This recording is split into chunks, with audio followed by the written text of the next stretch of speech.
let's just clarify a few things.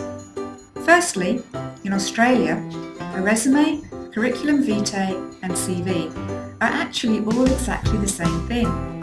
Secondly, this video will show you how to write a CV that's appropriate for Australia, the UK and multinational organisations. Other jobs may have different requirements, so please do your research. For example, we'll tell you not to include your date of birth or a photo, but in many Asian and European countries, this is actually a requirement.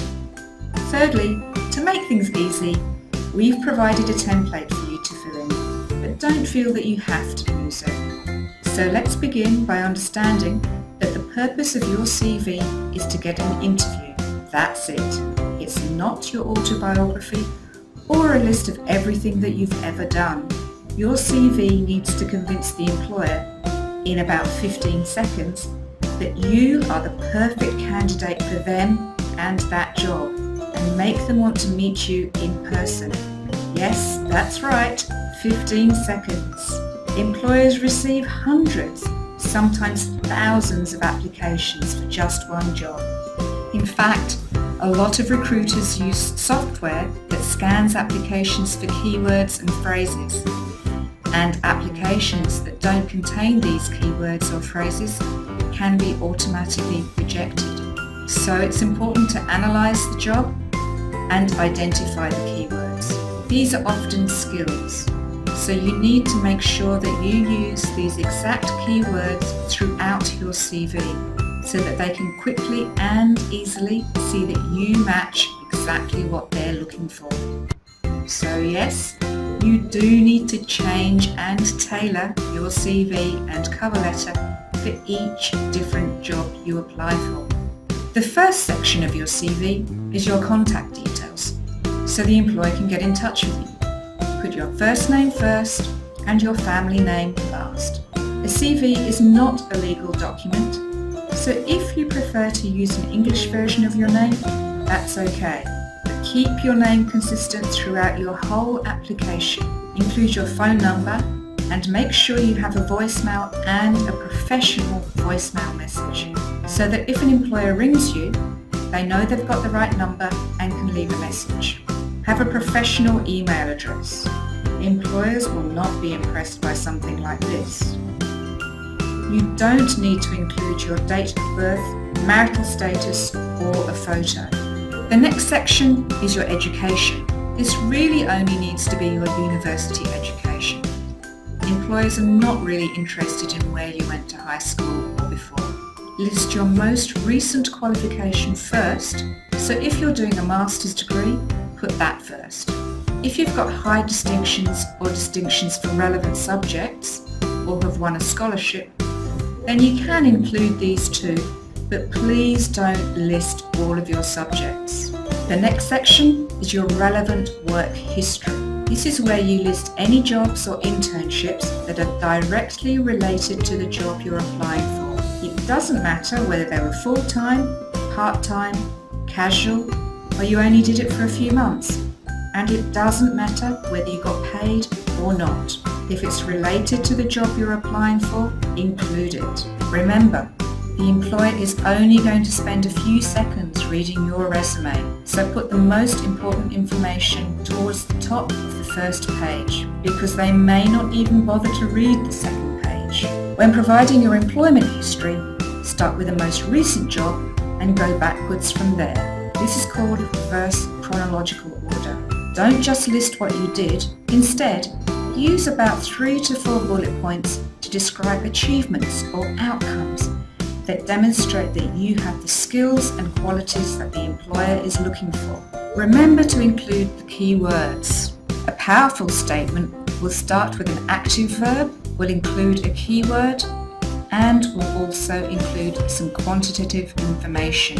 Here's an example.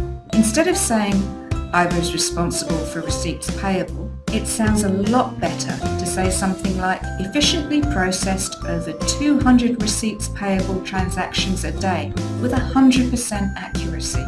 If you don't have any relevant work experience, then have a section called Relevant Projects instead, and write about relevant university projects that you've done, just as if they were jobs. The next section is Other Work Experience, and this is where you can list all your part-time and casual jobs. Again, do this in reversed chronological order. Even though you may think these jobs aren't directly related to the job you're applying for, you can still demonstrate skills that are relevant. These are called transferable skills. For example, if you worked in a fast food restaurant, instead of just saying you took people's orders, you could demonstrate your teamwork skills by writing something like, collaborated with 5 crew members to ensure an average number of 20 customers an hour were served efficiently in a fast-paced environment.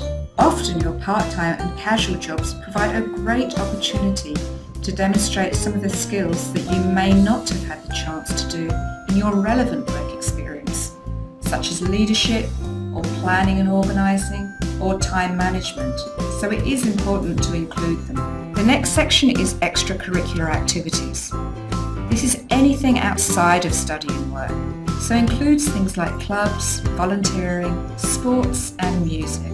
Employers want to see that you're a well-rounded person, that you do more than just study, work and hang out with friends. Rather than just listing what you do, it's another opportunity to demonstrate any skills relevant to the job. So again, you should write bullet points just like in your employment section. The final section is your referees. You don't have to provide their details on your CV. It's common practice to write available upon request, but you do have to have 2 referees who are going to say positive things about you. They can't be friends or family and should be people you've worked for. Referees are usually phoned or emailed because it's not necessary to provide written references anymore. We're going to end this video with a few do's and don'ts. Keep the look of your CV simple, clean and professional. If you use the template provided, this will be done for you already.